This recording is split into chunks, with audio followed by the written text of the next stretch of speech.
नमस्कार, welcome to Prayagraj. तो आज हम यहाँ पर बैठे हुए हैं संगम तट पर अरैल घाट में सोमेश्वर थाना के बगल में, जहाँ पर कि लगा हुआ है ये जीव दया संघ का शिविर। और हम आपसे बात करवाएंगे उसके अध्यक्ष, संस्थापक और जो भी उसकी देख रेख कर रहे हैं उनसे, जिनका नाम है अभिषेक तिवारी। और उनके साथ साथ हमारे साथ बैठे हुए हैं संत लक्ष्मणाचार्य जी, जो कि चित्रकूट से आए हुए हैं। और वो आपको आज पूरी जानकारी देंगे कि जीव दया संघ के माध्यम से क्या कार्य किया जाता है और क्या इसके उद्देश्य हैं। तो चलिए हम डायरेक्ट बात करते हैं अभिषेक तिवारी जी से। अभिषेक जी, हमारे चैनल के माध्यम से आप बताइए कि आपकी जीव दया संघ की जो संस्था है उसके क्या उद्देश्य हैं और आप लोग उसके द्वारा कौन कौन से कार्य करते हैं। जय गंगा मैया। ये हमारी संस्था जीव दया संघ जो प्रयागराज में ही स्थित है और इस समय माघ मेले में हमारी संस्था लगातार काम कर रही है, जिसमें हमारी संस्था के द्वारा भ्रूण हत्या और गौ हत्या पे कार्य किया जाता है एवं संतों के और आए हुए भक्तजनों के सहयोग के लिए हमारी संस्था सदैव तत्पर रहती है।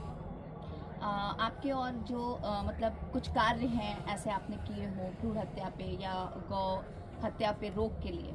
भ्रूण हत्या पे तो देखिए, अस्पतालों में हम लोग कभी कभी जा कर के उसको एक औचक निरीक्षण करते हैं, देखते हैं कि वहाँ की भ्रूण हत्या किया जा रहा है कि नहीं किया जा रहा है। उसकी केसें हमारे संज्ञान में बहुत अधिक नहीं आई हैं, लेकिन गौ हत्याओं पे हम लोगों ने कई बार कई ट्रकों को पकड़वाया है। जो अभी कोरांव में ही एक ट्रक गौ को लेके जा रही थी, जिसको कि हम लोगों ने उसको पकड़वा करके थाने के सुपुर्द कराया है और कई गौ माताओं के जीवन की रक्षा हुई है हम लोगों के द्वारा। तो जैसा कि आपने देखा कि आपकी संस्था बहुत ही ज़्यादा एक्टिव है और बहुत ही अच्छे अच्छे कार्य कर रही है। उसके साथ साथ मैंने आपको बताया था कि हमारे बीच में संत लक्ष्मणाचार्य जी बैठे हैं और जैसा कि हमारे चैनल पर आप देख चुके थे कि उनको बहुत सारी सुविधाएं जो माघ मेला प्रशासन की ओर से नहीं दी जा रही थी, तो उसके लिए भी उन्होंने बहुत ज़्यादा सहयोग भी उनका किया है। तो आइए हम संत लक्ष्मणाचार्य जी से भी उनकी संस्था के विषय में 2 शब्द जानना चाहेंगे। महाराज जय गंगा मैया की। हम अभिषेक तिवारी जी से इस माघ मेला में परिचय हुआ। परमार्थ की भावना परहित बस जिनके मन माही, कोई भी दुखी, कोई भी साधु संत से कोई बात कहे तो उस बात को बड़ी गंभीरता से लेते हुए जो भी मदद होता है आर्थिक, शारीरिक और नैतिक ढंग से पूरी मदद करते हैं। आए हुए साधु संतों की सेवा करते हैं, भोजन पानी व्यवस्था जो भी सब पूछते हैं, सब करते हैं, तन मन धन से करते हैं। और बाद में जब हम आज इनके यहाँ आए तो हमको पता चला कि ये वन्य जीव संघ बनाए हुए हैं, गौ हित के लिए काम कर रहे हैं। गौ ब्राह्मण की रक्षा करने वाले बहुत कम लोग हैं। आजकल वही कसाई खाना खुलवाने का सहयोग करती रही जितनी सरकारें आई, और कभी जो है ये बंद नहीं हुआ।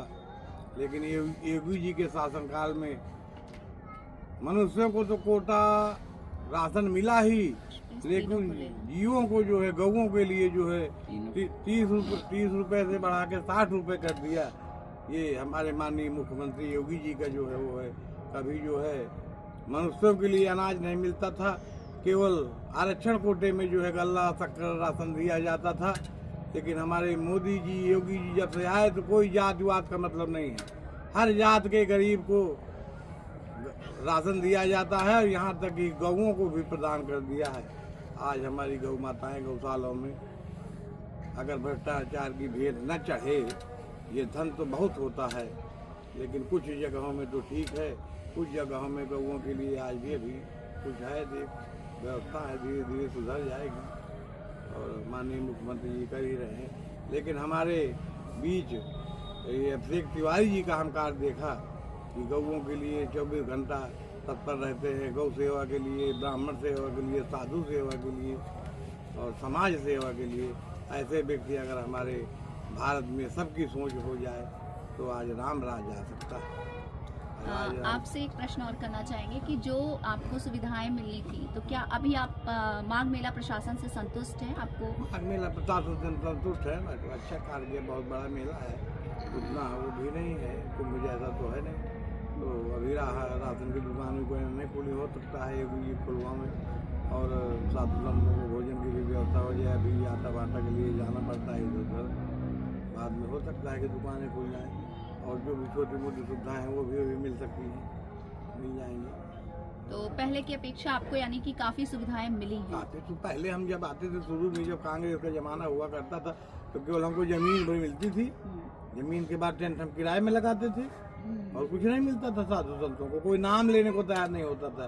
अयोध्या, प्रयाग और चित्रकूट का कोई मुख्यमंत्री और कोई जो है प्रधानमंत्री कहते थे वो है ये धर्म, वो क्या बोलते हैं उसको, है ऐसा कहते थे, और नाम लेने के लिए हमें सीट चली जाएगी, मुसलमान वोट हमारा नाराज हो जाएगा, ऐसा हम सुना करते थे, देखा करते थे।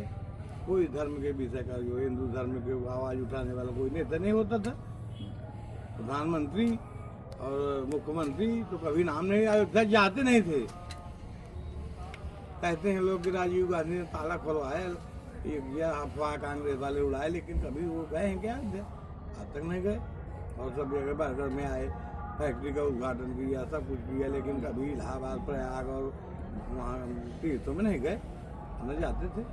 तो जैसा कि आपने देखा कि इस बार माघ मेला प्रशासन से हमारे लक्ष्मणाचार्य जी भी बहुत संतुष्ट हो चुके हैं, क्योंकि उनकी जो असुविधाएं थी वो सारी सुविधाएं मिल चुकी हैं, और उनके सहयोगी बने हैं अभिषेक तिवारी जी, जो कि यहाँ पर जीव दया संघ के संस्था चला ही रहे हैं, और उसके माध्यम से उन्होंने लगकर जस्ट बगल में ही संत जी का जो शिविर मिला हुआ है, तो उसके लिए भी उन्होंने बहुत सहयोग किया है। तो इस तरीके से माघ मेला में हमारे इस संगम तट की पावन नगरी में एक से एक साधु संत और एक से एक अच्छे जो संगठन वाले हैं, जो समिति वाले हैं और संघ वाले हैं, ऐसे लोग उपस्थित हैं। तो आप सभी अपने इसी मनोभाव से इस तट पर आए और एक दूसरे का सहयोग करते हुए इस माघ मेले को सफल बनाने का पूरा प्रयास करें। धन्यवाद।